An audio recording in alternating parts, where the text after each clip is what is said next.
We're doing good. We're doing good. Undusted, undusted,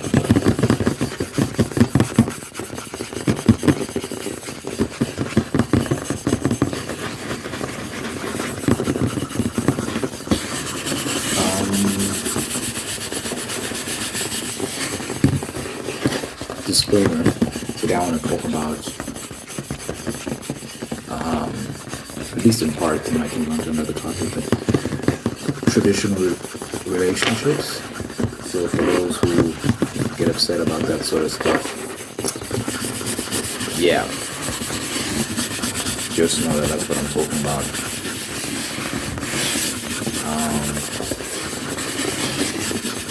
I do wish people would just accept that, there are many people who think very differently from you. You can't police world views, You can debate. You can have debates about the merits of worldview, but oftentimes people's idea of debating is just name calling, making accusations. That's their idea of what a debate constitutes. And I'm not interested in doing that anymore. So yeah, just disclaimer on that. But I'd seen a woman online talking about these are her words. She said it's gay when like romantic couples, I guess they married couples, say like they're best friends because of the hierarchy, right? A man is supposed to be head of the household, or this whole thing. So she's like, that whole thing isn't compatible. And I don't know if I get her points. She's saying that if you prioritize being friends over being husband and wife, it can mess up the structure of the marriage and kind of step out of your roles, and all sorts of imbalances occur, right? I understand. But I do think that even within that hierarchy, there's still plenty of room for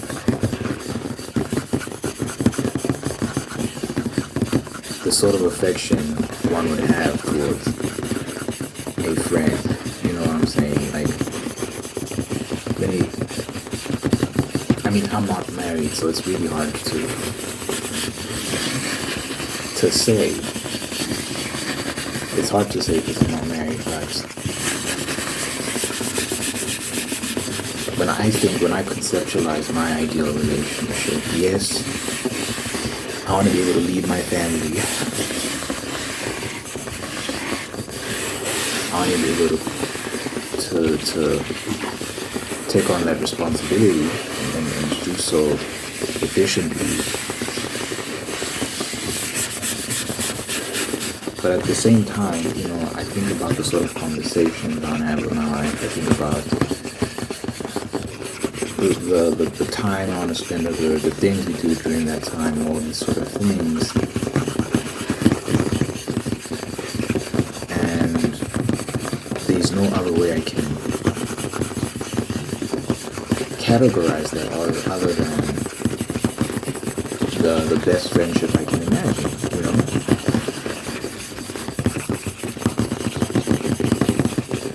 There's no way for me to see it. So when a man or woman says about their significant other, like, he or she is my best friend,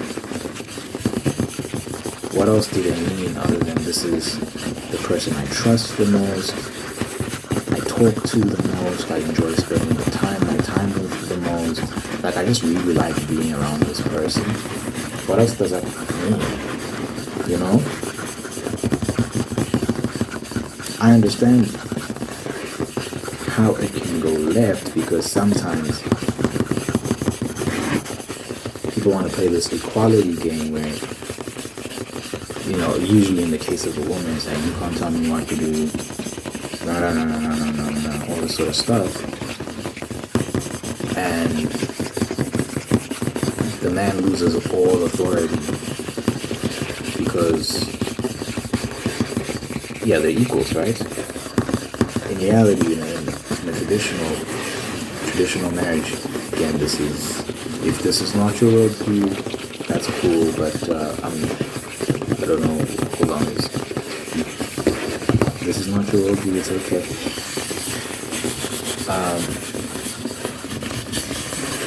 It's not the end of the world. Let us learn to take in perspectives that are not our own. Okay.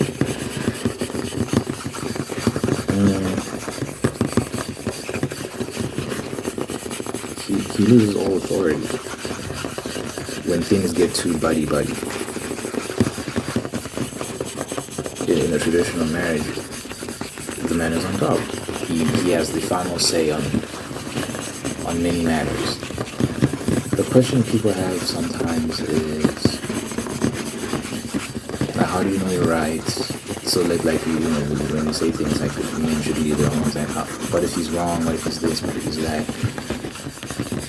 But first of all, it's very important, guys, when it comes to picking a life partner, that you're smart, that you're selecting the right qualities.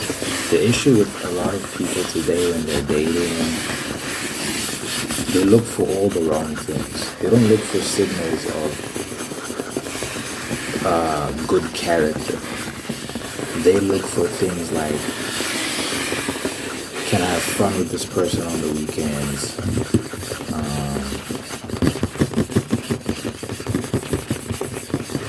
How good is the sex? Are they popular? Are they this? Are they that? Some people, particularly women, are genuinely attracted to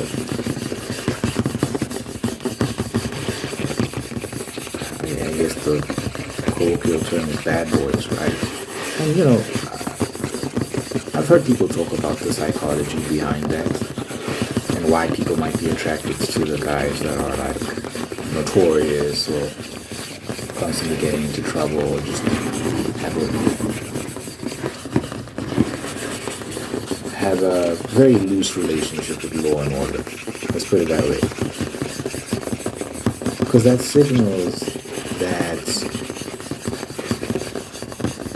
they are capable of aggression, they are capable of being masculine, they are capable of,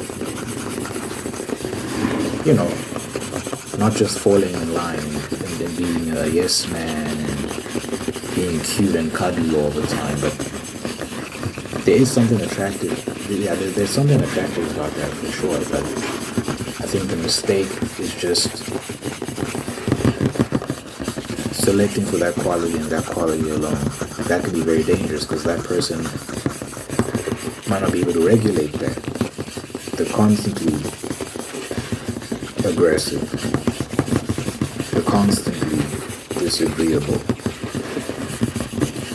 A man who's disagreeable or is capable of being disagreeable can protect you. You have to have a part of you that can say no, a part of you that can fight when someone is trying to take something from you, when someone is trying to infringe on your personal space. You have to have some level of aggression within you, and that's attractive to women, right? But when you're selecting for that quality and that quality alone, that's silly, because you end up with very, very, very, very dangerous guys with no emotional regulation, who have no control over their impulses. So you want someone who's balanced. And also, some things can be worked on over time. So you have to be smart about what you select. So when people say, how do you know? So they're like, oh, wow, how can I just let someone lead me? How can I trust someone like that? You have to select someone who can do that for you. You have to pick the right person. Unfortunately, people aren't taught that these days. It's not something that's taught a lot.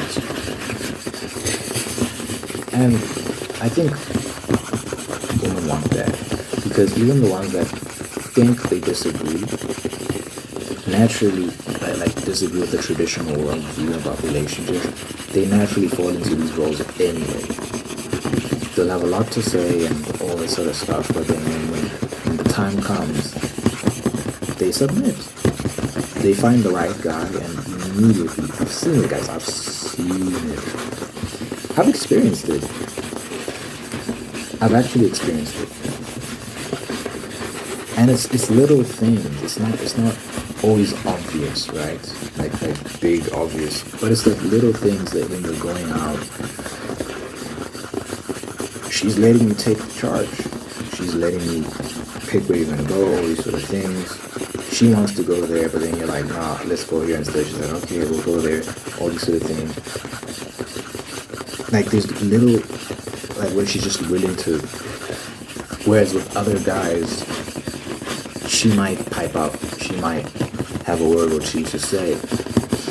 And I think it's a natural thing that happens, that respect, that looking up to the man that she's with, all that sort of stuff. I've seen it. I've been like on both sides of the fence, but I think I've been more on the side of like a girl will with me, like she won't respect me, she won't care what I have to say, and then you see her with some other guy and all of a sudden she's like, what do you want, what do you want to do, like that very cute, very like, you want it, you got it, you know. It's very interesting to see, but it tells you a lot about what people's default position is, our natural inclinations. So even ones that think they disagree, they don't really disagree. But you know, because of the messaging of these days, and a lot of the social pressure to defy our natural inclinations, our natural urges, people will get offended at basic things and speak against very normal things. I know the vast majority of the planet is very traditional. But that's what people don't understand. Like when you get off the internet and you move around, you travel, you go this place, go that place, you start to realize that, oh my gosh, most of society is still living in 18th century, just in terms of relationship dynamics. Man, head of household, wife, submissive. That's still most of the world, and people are fine with that. People aren't miserable. Like there's no abuse. There's no obviously there's abuse, but I'm just saying that's not what's happening. Just by and large, you know, people are actually happy. They're happy with that structure, and people don't like to hear that, but it's the truth because it's natural. It's just natural.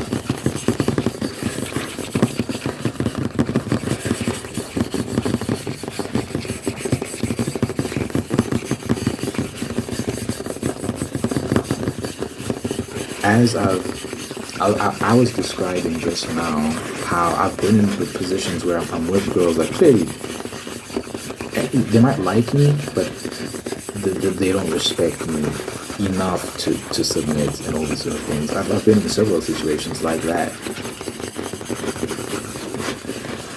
But as I've matured, as I've grown, and I've been through those situations, I've come to realize why that was. Growing up, like my dad, we haven't lived with my dad for a long, long time. And even when he did, he wasn't really a great influence. So I really haven't had many lessons in masculinity. I had to figure it out. I had to navigate that whole space, kind of by myself, and I've had some role models here and there, in and out, but it's like it's a whole lot of just like, what the hell is going on? What is this masculinity thing? So for a long time, I wasn't sure, and for a long time I had feminine tendencies. I was a bit too emotional, and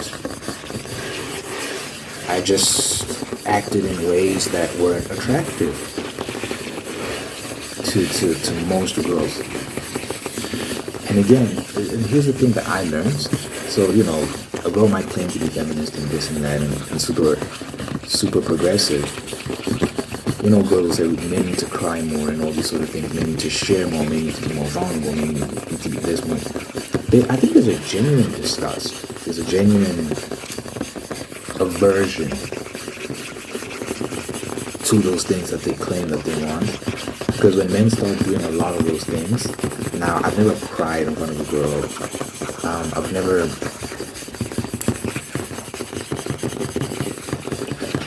Have I cried? No. I'm thinking of one particular. Yeah, no.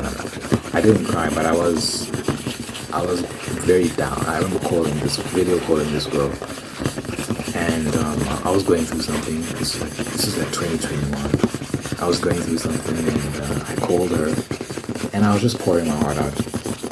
But I was very sad. But I wasn't crying or anything like that. But I was pretty down. That's the closest I've come. I didn't want to cry over it.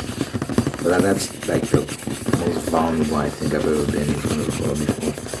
Anyway, what I've noticed is that there's something about that drives me off.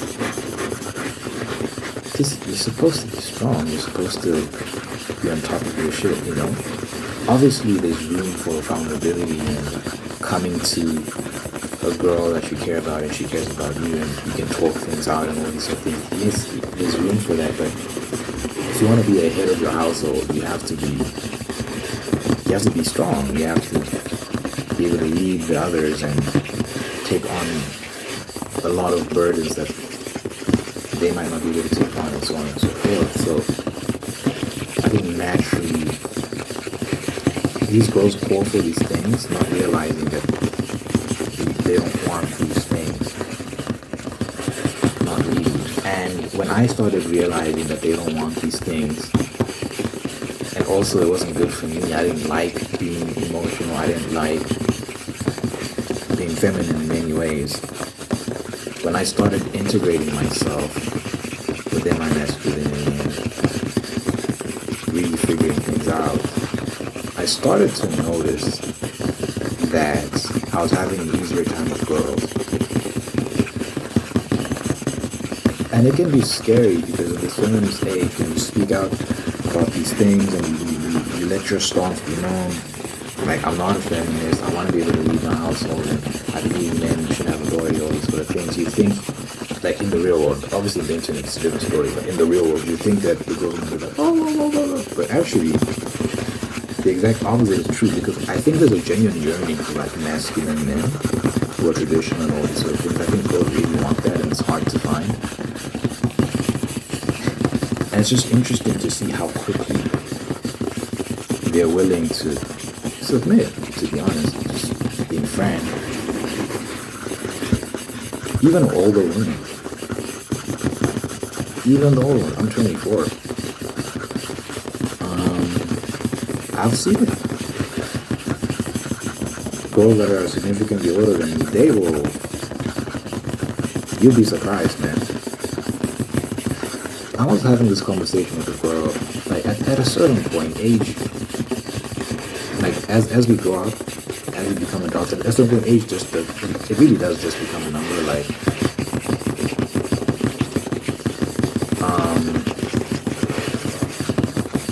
someone could be 40, dude, and you wouldn't be able to tell, just because they're a normal person.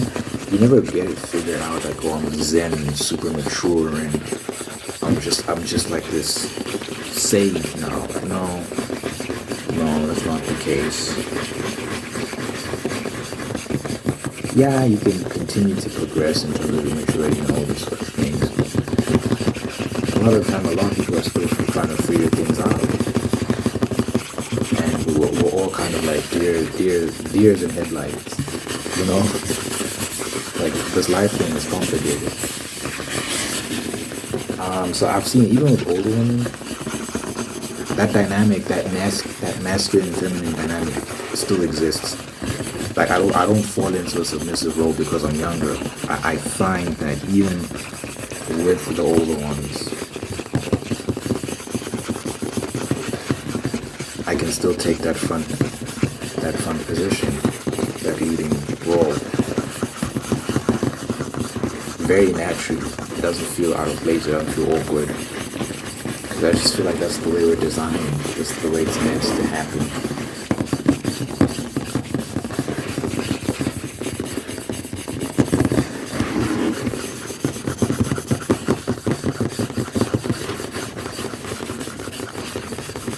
But yeah, like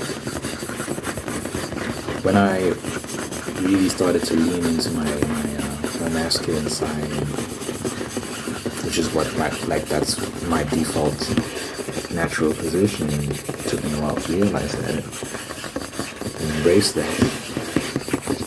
I started having more success. But now for me, it's a thing of like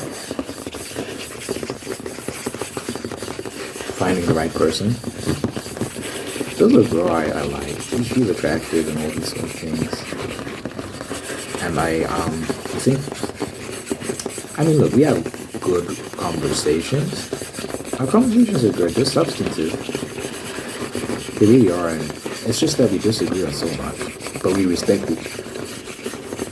I respect it. Like, she's a bit aloof. But let me put it this way, I care about her, and I think she's got many admirable qualities. Let me put it that way. And I just feel like we're so different. So, if I was to like really give her a shot and really try to get with her, I think that would just be a purely emotional decision. It wouldn't be practical. Because logically, I can see the many ways a relationship like that would go wrong. And the interesting thing is, I think she yearns for a guy like me who is very, well, I don't want to toot my own horn, but compared to we're artists. Me and her are both artists, and we know a lot of the same people. So I know the guys she knows. These are not stable individuals. So I'm like more traditional, and I'm the kind of guy I'll pick you up from your house, we go have dinner, we'll do this, we'll do it very structured. I'm not trying to sleep with her because I don't believe in sex before marriage, all of these sort of things. And I don't expect anything from her when we're going out. I just enjoy spending time with her, right?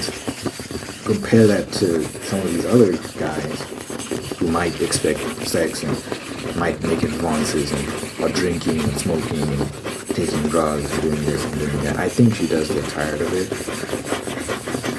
So I was going to say, like, you know, she just needs a different guy. No, I think she wants that stability. She wants that traditional lifestyle, but I think she's still caught up in that immature mindset of like, I still want to have fun, I still want to do this, I still want to do that. So it's like I can't do anything about that, you know. I don't want to put myself in a position to have all these problems and get my heart broken, all these sort of things. You have to be practical, guys. You have to be practical. Sometimes it's not worth it. And it's unfortunate that like girls like that, they have to go through a whole bunch of drama and trauma to really wake up and be like, okay, it's time to adjust, it's time to fix up and take things seriously now. No more. You know? They have to touch fire to know that it's hot, which is unfortunate. You know? I think she could be very happy if she just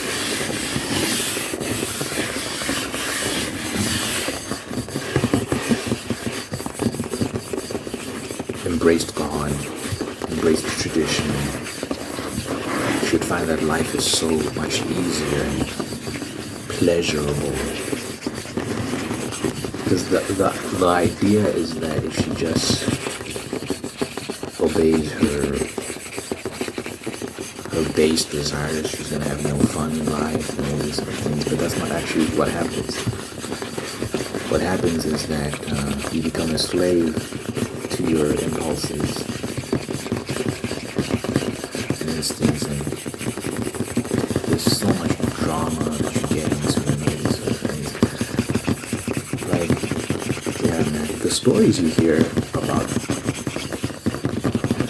what goes on in these artist spaces and whatnot, and like all the drama, and this person cheated on this person's an asshole, and this person did this and that, and it just makes you like, well, I don't want to be involved in any of that, man. None of it. And I don't understand the appeal. And very interestingly, a lot of these people are like depressed. They're not happy. They're not happy at all. It's very rare, in my experience, to go into these spaces and find someone that's just mentally stable, they're enjoying life, they're not putting up a front, they're not having struggles with mental health and all these sort of things. Because how can you when your life is so chaotic and you're so focused on people pleasing and social pressures and not wanting to be perceived as a certain way, and you know, like there's a whole lot of that going on in these spaces. It's very cliquey, very image based. Like, I need to maintain a certain image. I need to go do this, I need to do that. If I don't do this particular thing, I'm not cool. If I don't hang out with this particular group of people, I'm not cool. If I don't listen to this music, I'm not cool. If I all this sort of, like, everyone's just trying to fit in and follow the norms and not be seen as prude, and not be seen as stuck up, and not be seen as conservative, all this sort of stuff, right?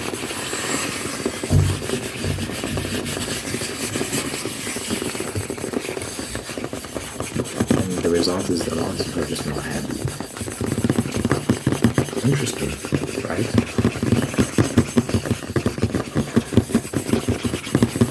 So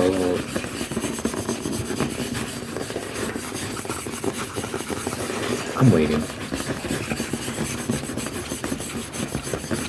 And in the meanwhile, while I'm waiting, I'm building myself. I want to become more masculine, more integrated, more capable as a leader of a household. Who knows how long it'll take for me to really become deserving of that title, of that role.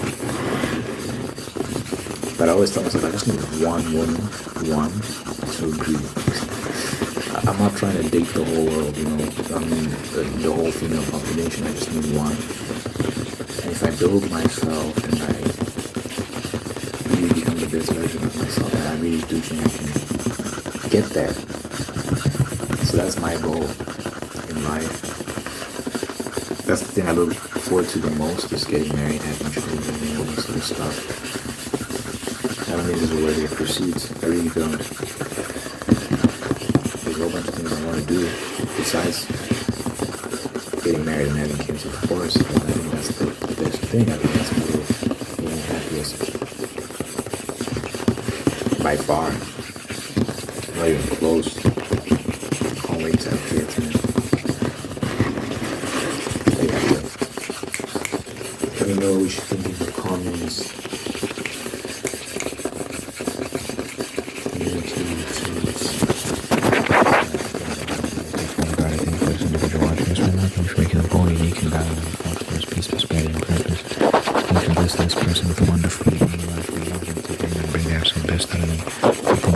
other ones are there to do the same thing, but for this most person with love and marriage is sustaining that love and marriage and making very, very happy. Thank you for blessing this person with the spirit of fellowship so they can be friends. All the wonderful things in life, thank you, thanks. They can find peace, contentment, and attract even more blessings. Let your presence be felt in this person's life so they're going to let you go, let you love, and there's going to be there for them. Good health, happiness over this person and everyone they care about in your name.